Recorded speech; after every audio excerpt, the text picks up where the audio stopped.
Hello mga kabibig! Welcome back sa ating bagong YouTube channel. Ito ang pinakamaingay na YouTuber sa balat ng YouTube. Ako si Kabibig, maglabag-labag na tayo with evidence. Totoo kaya itong mga rason na ito kung bakit hindi sasama si F. Eliza Marcos kay BBM papuntang Amerika para makapag-meeting kay President Trump?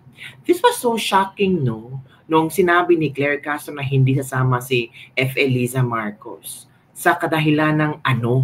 Kaya si Attorney Harry Roque merong mga kuro-kuro o posibleng sagot sa tanong ng mga tao kung bakit hindi sasama si F. Eliza Marcos kay BBM sa Amerika. Aside from the controversial na issue na nililink ang ating F. Eliza Marcos kay Paulo Tantoco, ano pa ba ang rason, kabibig? Nako, heto ha, panoorin natin si Attorney Harry Roque to explain some of his, tawag dito, maybe punto regarding on this issue. Let's listen to this one. Linabas mo na yung police report na yan. Now, isa pang karagdagang katanungan kasi hindi naman natin mahihiwalay itong bisita ni Liza Araneta Marcos, ni Marcos Jr. sa Washington DC at yung desisyon na hindi sumama si Liza Araneta Marcos. Sa tingin ko, ito yung one rare moment na isang working visit na hindi sumama ang Liza Araneta Marcos, di ba? Kaya presidente. Bakit? Bakit nga? May kinalaman ba itong LA insidente neto at yung police investigation na tungkol dito doon sa hindi pagsama ni Liza Araneta Marcos? Siyempre, kung siya isasama, alam mo, kung ito naman ay official visit at kasama niya si Bobo Marcos, hindi gaya nung LA incident na hindi kasama si Presidente, itong pagpunta sa Amerika is official at saka yung immunity ni Marcos, sakop din ang pagkatao ni First Lady. Pero hindi na siya sumama. Bakit kaya? At siyempre, maraming nag-iisip na siguro may kinalaman nga ito dito sa Tantoco incident. Kasi kapag may iiwasan, siyempre, iiwasan mo na yung lugar na yan, no? Para wala nang pag-usapan. Kasi kakaiba na hindi siya sumama. Alam naman natin, lahat ng working visits, lahat ng state visits, sumasama si First Lady. Correct. Ang feeling ko nga kasi siya yung coach ni Marcos Jr. kung anong gagawin niya kapag kasama na niya yung mga iba't ibang leader ng daigdig. O ba't hindi siya ngayon kasama? Well, ang isa pang nakapagtataka is ang timing ng lahat. Ako'y naguguluhan. Lumabas yung coroner's report, lumabas yung balita na pinapupunta ng Amerika ni Trump, si BBM. Alam niyo itong invitation nito, nagulat ako ha. Kasi inaayos yung mga working visit na yan, matagal yung ayusan. Talaga? At normally, kapag nag-imbita ang Amerika, paparating sa DFA at paplansyahin ng DFA at ng State Department yung detalye, pero ito ura-urada. Oo nga kasi hindi i-mention kung ano ang rason. Sabi dito, bilateral meeting. So ano ang components ng bilateral meeting? Ano bang posibleng agenda ng kanilang pagmimitingan? Sabi nila baka itong 20% taripa. Aside from taripa, ano pa kaya? Di ba? Para bagang sinamon itong si PBBM ni Trump. At dahil ito namang si PBBM atat na magkaroon ng picture kasama si Trump para sabihin suportado siya ni Trump, talagang tinanggap kaagad. No? Pero sa katunayan, sa diplomasya, talagang pinaghahandaan po yung mga bisita na yan. So hindi ko alam ngayon kung yung pagtawag, talaga namang pagsamon. Ang nangyari dyan, samon. Parang pinapunta siya, samon, at ura-urada kang pupunta. Kasi tignan nyo ha, mag-State of the Nation address, aalis ang presidente ng 20 ng Hulyo. Babalik ng 22. Di ba 24 na ang SONA? Nagpa-practice pa yan kung nagpa-practice na nga siya, pumapalpak pa siya, ngayon pa kaya na hindi siya magpa-practice at santo-santo pa siya dahil nga siya ay lilipad. No?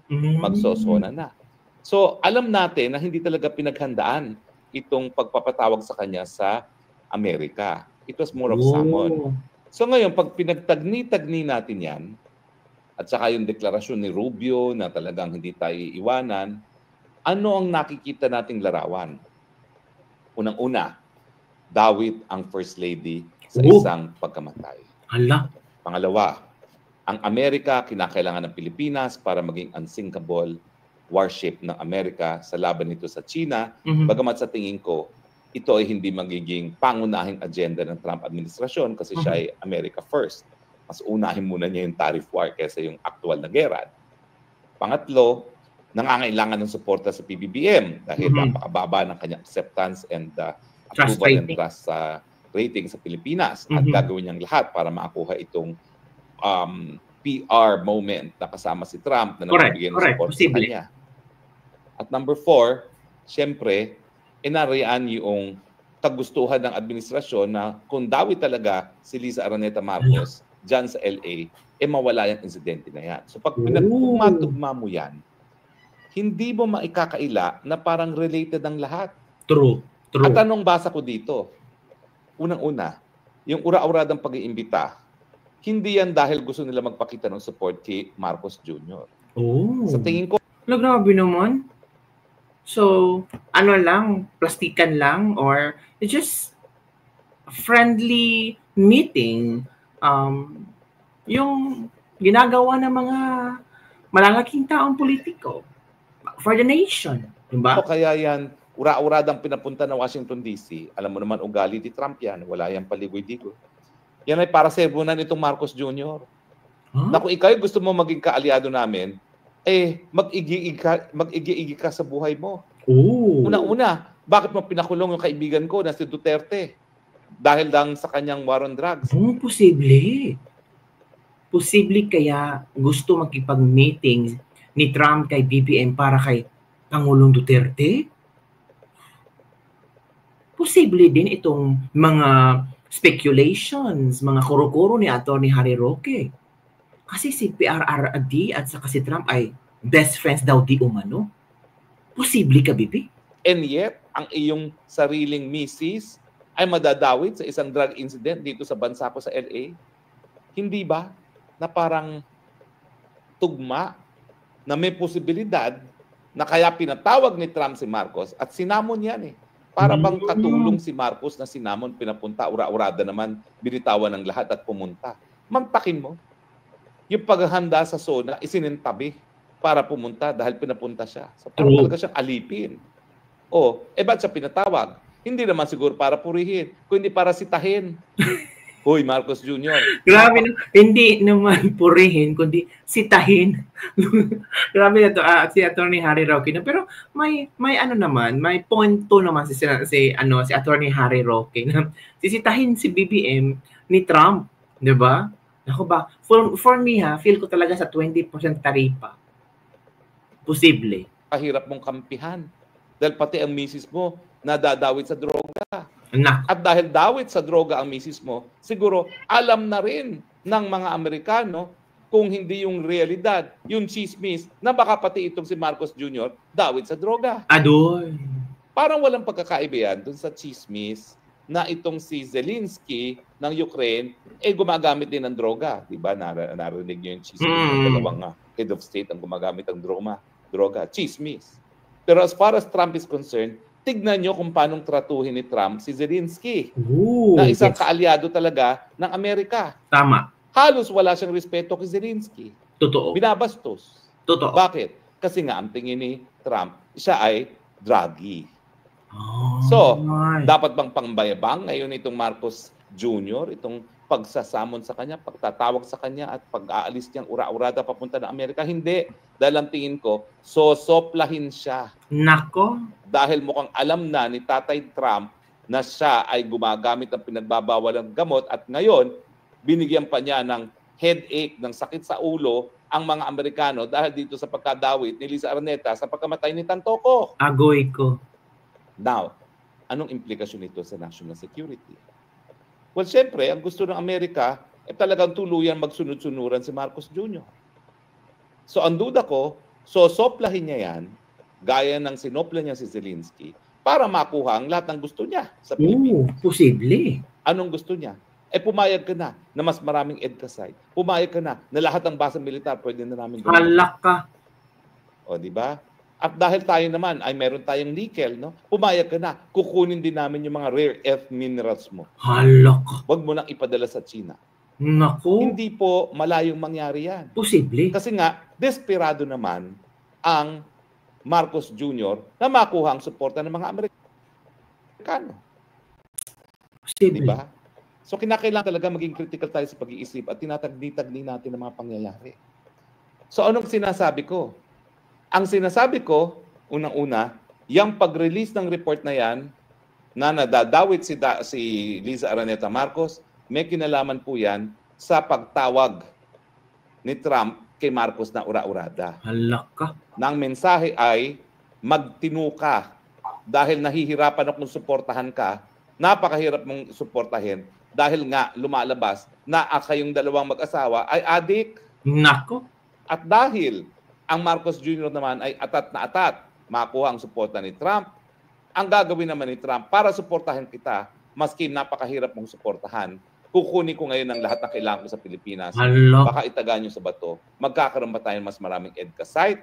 At baka magkaroon ng ibang destination ngayon, yung nickel at iba pang rare earth metals na in-export natin sa China, baka yan ngayon ay papunta na sa Amerika. Nako.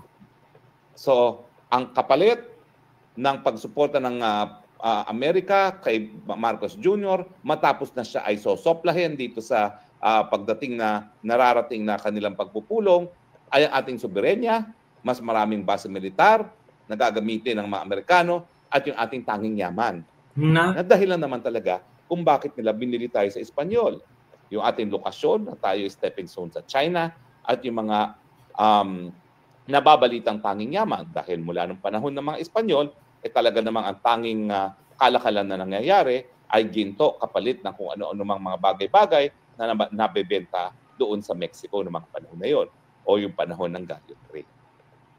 So nakita nyo, hindi po pwede na sabihin lang ni Auntie Claire na fake news. Kasi ang mga pangyayari mukhang dikit-dikit sa mas malawakang relasyon ng Amerika at ng Pilipinas. Hindi na po pwede magyabang ngayon ang Marcos Jr. nang siyang masusunod para makuha ng mga Amerikano ang kanilang kinakailangan sa atin dahil sa katunayan na sa sunod-sunod na iskandalo ng mga Marcoses na may kinalaman sa droga, yan na ngayon ang kapalit ng suporta ng Amerika. Dapat kasi ngayon, pag lumabas na talaga sa investigasyon na si Liza Araneta Marcos ay dawit sa pagkamatay na yan, mawawala ng suporta tuluyan kay Marcos. Kasi Trump hates drugs.